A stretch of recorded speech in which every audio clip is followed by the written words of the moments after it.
What is up, people? Welcome to the second upload on this Friday to get you into your weekend correctly. It's a lovely little double upload for you all today. Don't know what happened to my voice there. But today's episode of the Road to Glory career is like no other. We are playing with Crew in the Premier League. And if you don't know, where have you been? We are smashing it in the Premier League currently. Also, the sliders, they are currently at a stage in which I think it's a bit more competitive. But there is a couple of sliders that I will change next episode. So I'll leave that all for the next one. But for this one, we kick-started off with the game against Stoke there in the Cup. Wasn't bothered, so we simmed it. We were like, forget it. If we lose, we lose. But we won it. We all went through.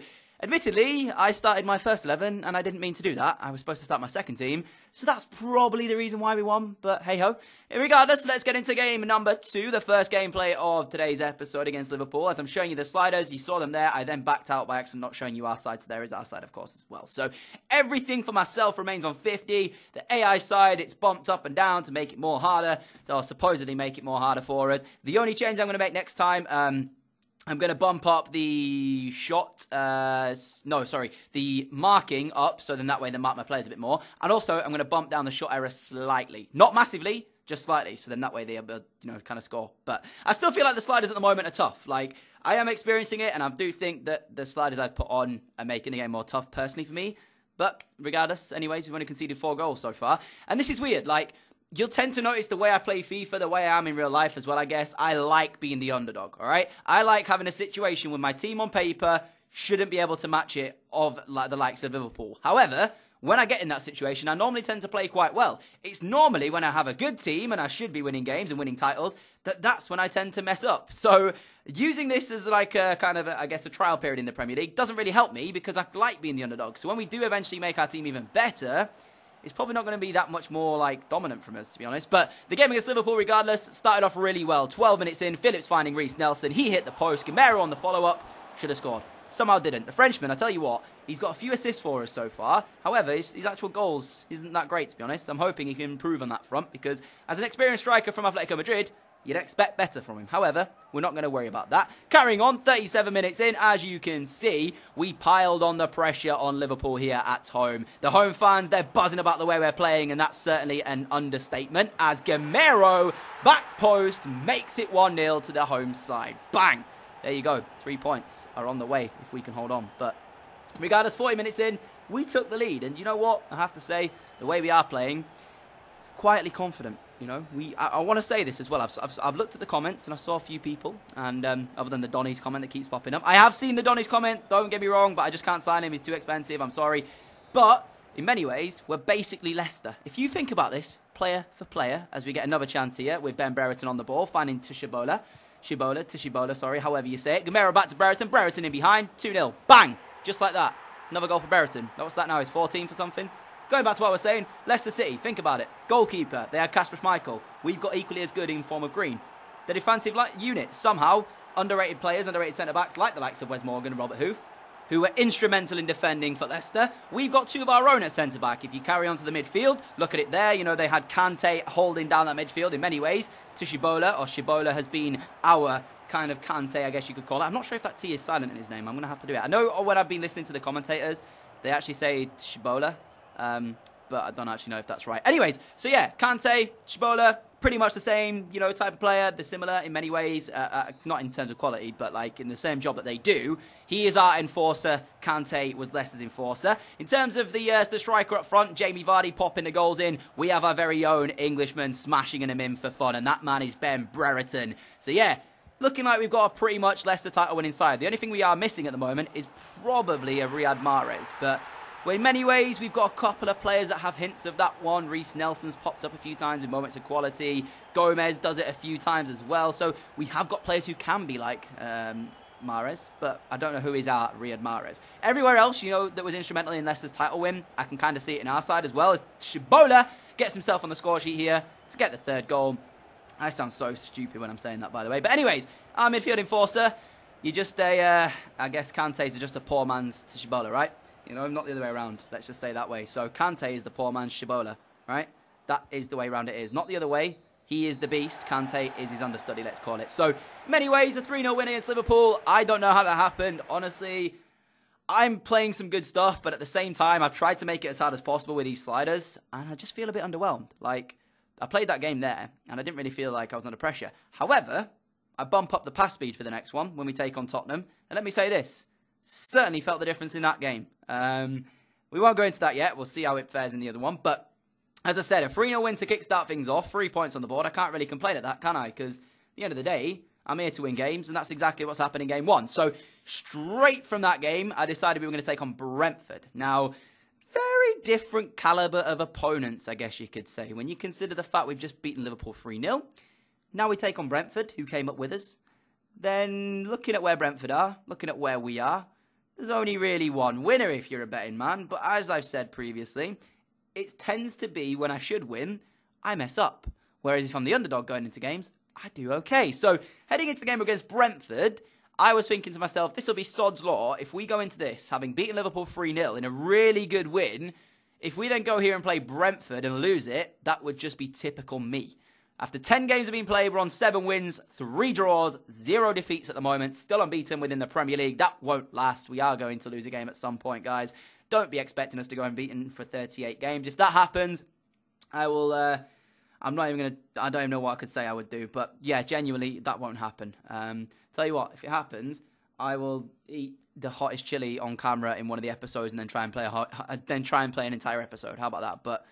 I mean, that's not even that much of a bad... Anyway, let's get into game. 5 minutes in, we were creating chances, as we have done quite a few times. 6 minutes into it, we got a corner. From the corner, went short for Jose Gaya, tried to whip it in.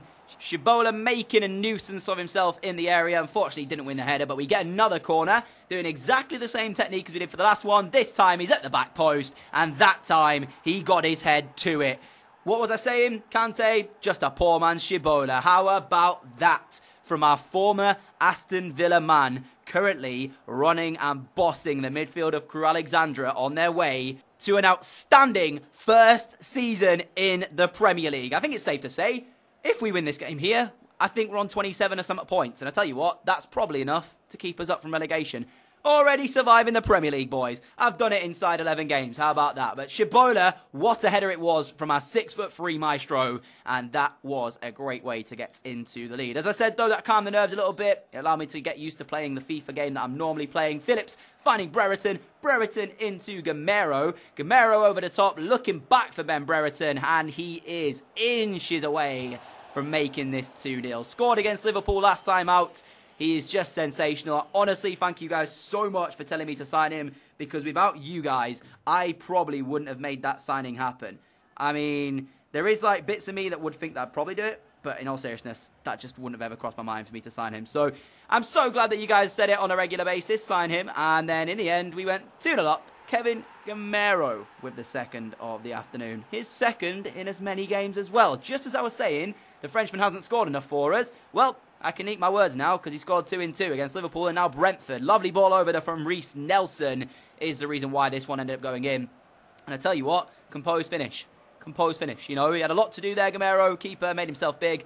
Just didn't exactly dive the correct way, did he? I mean, you're going to dive the wrong way. Chances are ball's off in the back of the net. See you later. We're getting 3 points. So Brentford, 2-0 down in this game. And that summed up their afternoon, really. But they gave it away again. Ben Brereton winning 1 tackle here. Look at this. He's in his own half. He runs from his own half. Ball rolls that defender. This guy's got so much pace as well. I knocked it in front of him. And then it was 3-0. Yeah, Brentford didn't really do what they should have done. As soon as they conceded to go 1-0 down, they didn't really shut up shop. I can understand why.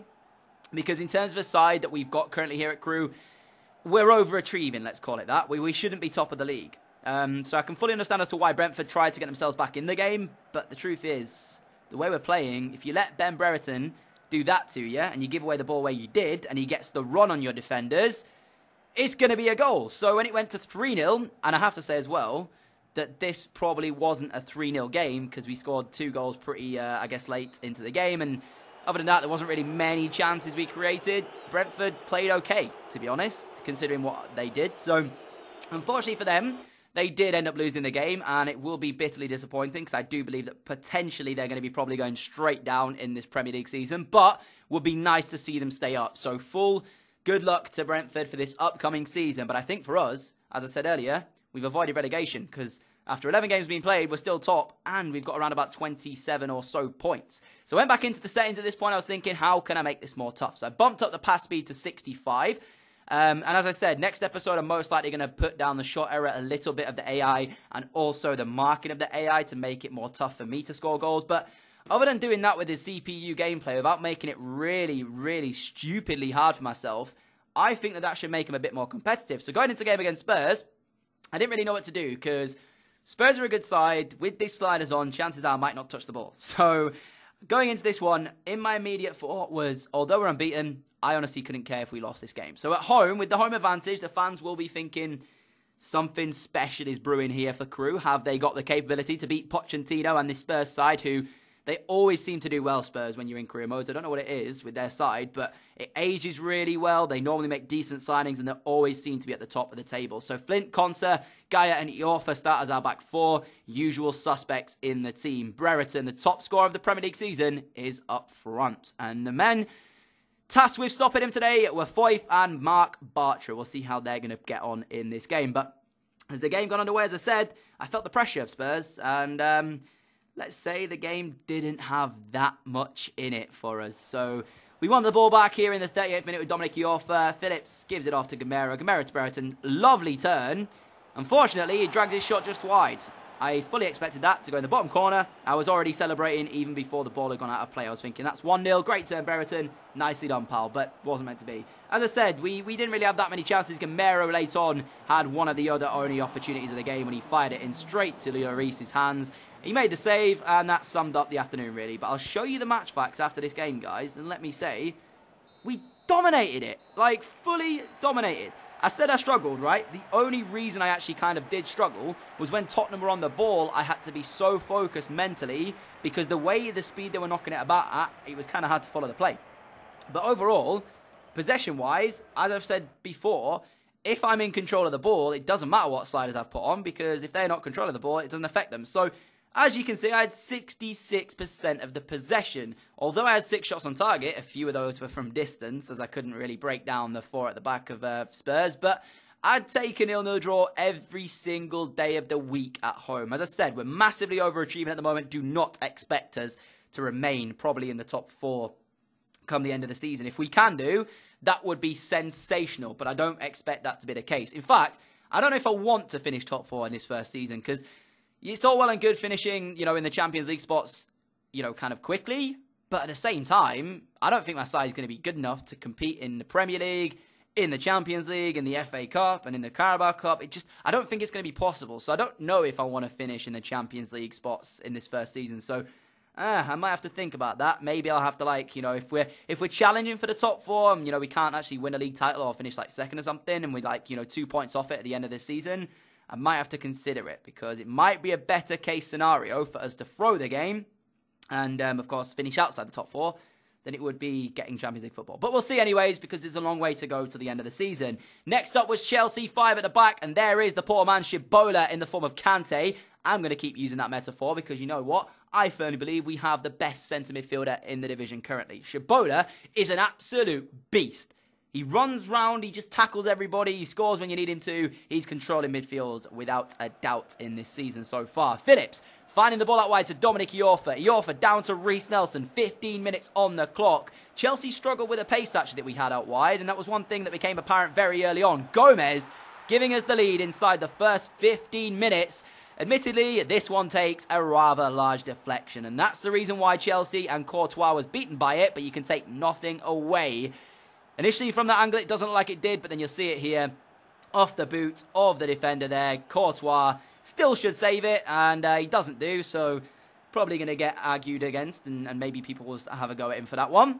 But, I mean, defensively, you just can't let us get in that easy with Reiss Nelson down the right. So, barely disappointing defending. Nevertheless, Brereton, continuing on, 30 minutes in, finds Nelson again down the right. He again cuts inside of that defender far too easily. Once again, driving it across, and Courtois this time redeems himself with a great save to stop us scoring to make it 2-0. Continuing though into the second half, Shibola controlling the play. Kante couldn't get near him. Gomez 1-2 Brereton, gets it back from him. Lovely play, tries to feed it across. Kinsella brought down for what I thought was a penalty. Take nothing away though from Max Phillips. What a strike this is from the midfielder. Came through the academy here at Crewe Alexandra, and he's just made it 2-0 at Stamford Bridge to Crewe Alexandra. Yep, I didn't think I'd be saying that either, to be honest, but I did. So you are hearing that correct. Crewe Alexandra 2, Chelsea 0 at Stamford Bridge. What on earth is happening?